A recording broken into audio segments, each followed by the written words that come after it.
Food and nutrition. Animals need food for their energy and growth. All animals do not eat similar food. Some animals eat only grass and plants. Some eat meat, while some animals eat both plants and meat.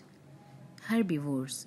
The animals which eat grass, plants, and their fruits are called herbivores. For example, deer, cow, rabbit, elephant, etc. are herbivores. Herbivores have broad and blunt teeth. They can easily chew the food with these teeth. Carnivores. The animals which eat only meat are called carnivores. Carnivores depend on the meat of other animals.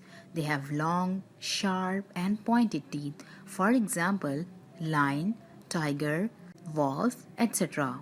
Omnivores. The animals which feed both on meat and plants or their fruits are called omnivores. For example, bear, dog, hen, etc. Humans also eat vegetables and meat.